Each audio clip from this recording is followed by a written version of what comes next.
बहुत बड़ा दचका यूएई की जानिब से पाकिस्तान को लगा है। यूएई के अंदर होने वाले क्राइम्स में 50% क्राइम का जो ताल्लुक है वो पाकिस्तानियों से होता है। पाकिस्तान के अंदर आए रोज कोई ऐसी खबर जरूर मिलती है, मतलब अगर 100 क्राइम्स दिन में होते हैं तो 50 क्राइम सिर्फ और सिर्फ पाकिस्तानी करते हैं। और इस खबर को पाकिस्तान की मिनिस्ट्री ऑफ एक्सटर्नल अफेयर ने भी कंफर्म किया है। बात तो सच है मगर बात है रुसवाई की। मोस्टली जो इस तरह जाके बाहर क्राइम्स करते हैं ना, वो ज़्यादातर तो उस कम्युनिटी से बिलोंग करते हैं जो वेल एजुकेटेड नहीं होती। ठीक है। तो उसके अलावा एक रीज़न ये भी है कि पाकिस्तान में इन्फ्लेमेशन रेट जो है वो बहुत ज़्यादा है, महंगाई बहुत ज़्यादा है। मतलब सोसाइटी जो है वो मॉरली इतना कैसे नीचे जा सकती है। यूएई, सऊदी अरेबिया और कतर जितने अरब कंट्रीज हैं उन्होंने बड़ी ही सख्त शिकायत की है। दूसरी जानिब अगर हम बात करें यूएई और इंडिया के रिलेशनशिप की, वो हर गुजरते दिन के साथ मजबूत हो रहे हैं। 70% लोग होते हैं जो पाकिस्तानी होते हैं वहाँ पे भीख मांग रहे होते हैं। जो हमारे सेक्रेटरी हैं ओवरसीज पाकिस्तान, उन्होंने ये बताया है कि जो सऊदी अरब, कुवैत, कतर ने ये पाकिस्तानियों को कहा है कि पाकिस्तान जो है, पाकिस्तानी जो वहाँ पे रहते हैं वो उनका जो बिहेवियर है वो अप्रोप्रिएट नहीं है।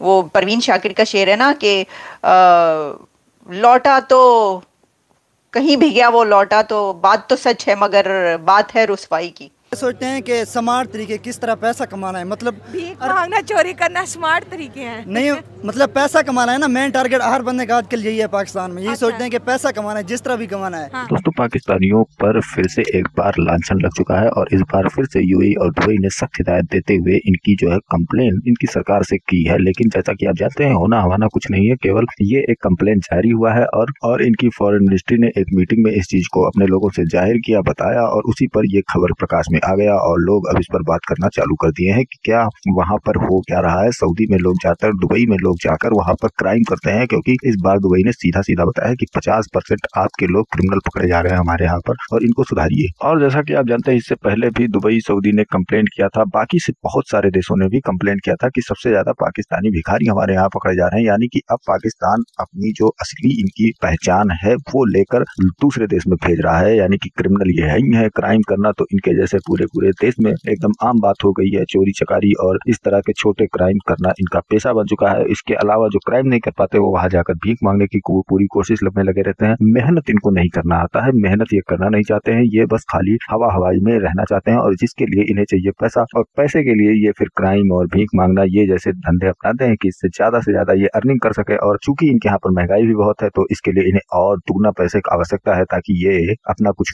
काम कर सके, डेवलपमेंट कर सके। तो इसलिए ये इस रास्ते पर चल चुके हैं। बाकी स्किल वगैरह जो होती है वो इनके परे निकल रही है और इस वजह से आज इनका हालात ये हो चुका है कि इनका जो सपोर्टिंग देश है, गल्फ कंट्रीज है, वहां पर भी इनको लताड़ा जा रहा है, वहां पर भी इनकी बेइज्जती की जा रही है। लगातार वहां से कंप्लेन आ रही है कि इनको सुधारिए, लेकिन इनकी सरकार जैसा कि आप जानते हैं सुस्त पड़ी मुर्गे की तरह बैठी हुई है। उसको खाली ताना चुगने से मतलब है, बाकी किसी चीज से मतलब नहीं है। इनके लोग जाए भाड़ में, इनकी आवाम जाए भाड़ में, इससे इनको कोई फर्क नहीं पड़ने वाला है। लेकिन इनका जो अहंकार है, जो सातवें आसमान पर चढ़ा बैठा, उसमें कोई फर्क नहीं पड़ेगा। ये हर छोटी बात पर भड़क उठेंगे, लोगों से झगड़ा करेंगे, आस पड़ोस में टेरर एक्टिविटीज करेंगे और फिर अपने लोगों को विदेशों में भेजेंगे। वहां पर भी ये सब टुच्ची हरकत करवाने की कोशिश करते रहते हैं। अब लोगों का कहना है, वहां के पत्रकारों का, कि अब जो रेमेडीज जिसके बल पर पूरा पाकिस्तान चल रहा है वो यही है, जो विदेश से पैसा आ रहा है उसी के बल पर पाकिस्तान चल रहा है। लेकिन वहां पर भी जब ऐसे हालात बन जाएंगे तो इन लोगों का क्या होने वाला है। लेकिन इस पर भी सरकार का कोई बहुत ज्यादा अफसोस उनको नहीं होता है, क्योंकि वो तो चाहते हैं कि बस किसी तरह से पैसा आए और ये सब चीजें बंद नहीं होगी। अगर बंद होगी तो ये अपना बिरादर वाला मामला ठोकना शुरू कर देंगे, अपना इस्लामिक कार्ड खेलना चालू कर देंगे और लोगों को कंफ्यूज करना चालू कर देंगे। हर जगह पर जाकर रोना धोना शुरू कर देंगे कि हमारे साथ क्या हो रहा है, हम इंडिया को आप सपोर्ट करते हैं। आप ज्यादातर तो ये यही कहते हैं कि इंडिया को आप सपोर्ट कर रहे हैं, हमें क्यों नहीं करते हैं, हम तो आपके बिरादर हैं, ये है वो है। और इसी के कारण, इसी चलते उन लोगों ने भी इन्हें काफी सपोर्ट की। गल्फ कंट्री ने ही इनको बहुत ज्यादा सपोर्ट किया, इनको काफी पाला पोसा ताकि ये कुछ डेवलपमेंट कर सकें। लेकिन जैसा कि अब जैसा इनका लक्षण है उस हिसाब से ये डेवलपमेंट करना ही नहीं चाहते। इनको तो बस मुफ्तखोरी का नशा चढ़ा हुआ है, क्योंकि इन्होंने टेरर एक्टिविटी से मुफ्तखोरी ही कमाया है और उसी के चलते आज इनका हाल है। तो चलिए चलते खबर की ओर देखते हैं पूरा मामला। वीडियो पसंद है तो लाइक करें,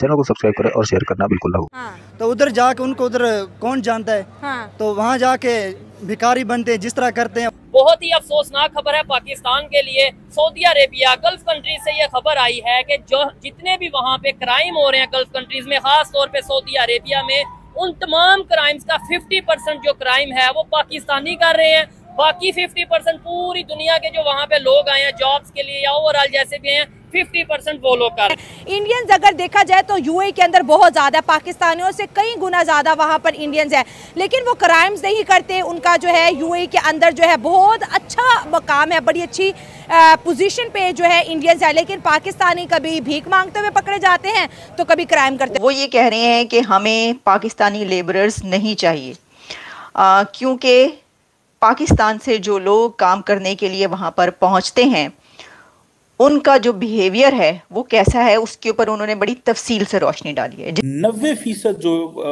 जो बैगर्स हैं सऊदी अरब में पाकिस्तानी हैं, जो ओवरसीज पाकिस्तानी हैं, जो इस वक्त वहाँ पे यूएई में हैं।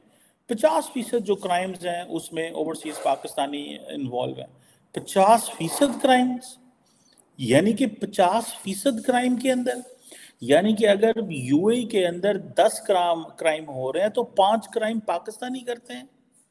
ये मैं नहीं कह रहा, ये मिनिस्ट्री ऑफ फॉरेन अफेयर्स ने ये एक डाटा जो है वो रिलीज किया है। इंडिया में एक आधार कार्ड बना हुआ है, अच्छा, जिसके ऊपर छोटे तबके से लेके बड़े तबके तक सबको राशन मिलता है, अच्छा महाना। ठीक है, और ये पक्की बात है। ठीक है। अच्छा, दुनिया के दूसरे कंट्रीज में जाके वो अगर क्राइम नहीं करते, अपना जॉब पे फोकस करते हैं, उसकी ये रीजन है? ये रीजन है कि वो घर से ही वो मेहनत कश है। लेकिन आप ये देखें कि जो कंप्लेन्स आ रही हैं वो होता है ना कि छोटा बच्चा स्कूल में होता है तो जो टीचर्स होते हैं वो उसकी कंप्लेन भेजते हैं माँ बाप को कि भाई ये ताड़ा बच्चा जड़ा है बहुत शरारती हो गया है कर रहा है, तो रोकें इसको, कुछ तमीज़ सिखाएं घर के अंदर। अपने बच्चों को सिर्फ टीचर्स का काम नहीं होता बल्कि घर वालों का भी काम होता है कि बच्चों को तमीज़ सिखाएं, ट्रेनिंग दें, उनको ट्रेन करें। ऐसे ही हालात हैं कि UAE, Saudi Arabia, Qatar Pakistan को ये कह रहा है कि अपने लोगों को तमीज़ सिखाएं, उनको ट्रेन करें। और आपको पता है कि ये वाला चर्चा कहाँ पर हुआ है? ये चर्चा हुआ है पाकिस्तान के सेनेट की स्टैंडिंग कमेटी के इजलास के अंदर, और जिसकी वजह से जो पाकिस्तानी सिटीजन्स हैं उनके लिए वीज़ाज नहीं है। अब होता यह है कि जब भी अब सऊदी अरब, यूएई, कतर, कुवैत हमारे लोगों को वीज़ा नहीं देगा, हम चीखते हैं अच्छा जी इंडियंस को क्यों इतना सपोर्ट किया जा रहा है, बांग्लादेश को क्यों सपोर्ट किया जा रहा है, दूसरे मुल्क को, तीसरे मुल्क को क्यों सपोर्ट किया जा रहा है इतना लंबा चौड़ा, और हमें क्यों नहीं किया जा रहा। जारी बात है पाकिस्तानी परेशान होते हैं कि भाई हमारे तो ये मुसलमान भाई हैं, ये हमें क्यों इंगेज नहीं करते। भाई मुसलमान भाई होने का मतलब ये है कि आप उनकी ज़िंदगियां आराम कर दें, आप उनकी ज़िंदगियों में मुश्किलात पैदा कर दें। गवर्नमेंट अपने मजदूर के लिए कुछ बनाएगी ना, यहाँ पे इंडस्ट्री नहीं लगेगी, कोई कुछ नहीं होगा, कोई वर्कशॉप्स नहीं होगी। जब तक आपका स्किल पर्सन यहाँ से नहीं जाएगा उस वक्त तक पाकिस्तान तरक्की नहीं कर सकता। अभी यहाँ पे इंग्लिश जाके अब स्टार्ट होती है, 6ठी क्लास में जाके स्टार्ट होती है। वहाँ पे उनका जो कौमी सब्जेक्ट है वो हिंदी है। हाँ। हिंदी तो वो पढ़ते ही नहीं है। हाँ। वो पढ़ते ही इंग्लिश है। हिंदी भी पढ़ते हैं लेकिन स्पीकिंग इंग्लिश उनकी है। हाँ। लेकिन जो हिंदी है वो उनका इंटरमीडिएट में जाके सब्जेक्ट स्टार्ट होता है। ठीक है। गरीब के घर पैदा होना बुरी बात नहीं है। नहीं, कोई बुरी बात नहीं है, गरीब मर जाना उसकी अपनी बात है। ठीक है, लेकिन आप मेहनत करके कामयाब हो ना, चोरी करके तो अगर कोई काम, वो तो है ही गलत, वो तो गलत है। सऊदीया के तरह हाथ काटो, ठीक है, हाथ काट दें। हाँ, ठीक, अल्लाह का कानून है ना, कानून चाह रहे हो ना तो अल्लाह का कानून है, ठीक हो, काटो हाथ।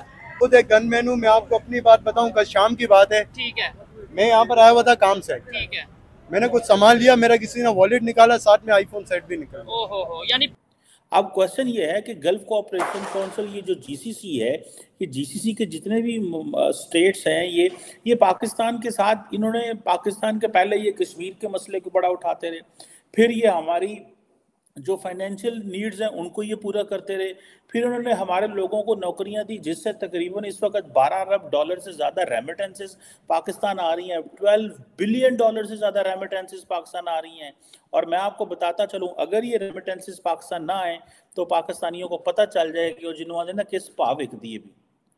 और ये आप देखें, जिसे वो कहते हैं ना कि मैं कभी एयरपोर्ट पे जाने का इत्तेफाक हो तो जो हमारे वहाँ पे जो फेडरल इन्वेस्टिगेशन एजेंसी है, वहाँ पे अब हुकूमत ने जिसे वो कहते हैं ना इंगेज करना शुरू कर दिया जो लोग मिडल ईस्ट ट्रैवल करते हैं कि ये क्यों जा रहे हैं। अच्छा, मुझे ये चीज़ बड़ी बुरी लगती थी कि ये पाकिस्तानियों को क्यों पूछते हैं कि आप क्यों जा रहे हैं। अब पता चला है कि वो इसलिए पूछते हैं क्योंकि ये ज़्यादातर जो हैं ये बेगर्स हैं। जिसमें पाकिस्तान के ही ओवरसीज़ के जो स्पोक्स पर्सन है मिनिस्टर, उन्होंने ये बताई है कि मैं क्या करूं कि कंट्रीज से मेरे पास ये वाली शिकायतें पहुंच रही हैं। तो मैंने सही कहा ना कि जिस तरह टीचर्स होते हैं ना कि वो बच्चों की शिकायतें पहुंचाते हैं घर लेके, ये तो हाल है आपके शहरियों का, ये तो हालात हैं। और आप बात करते हैं टके टके की, ज़रा ज़रा सी बात पर।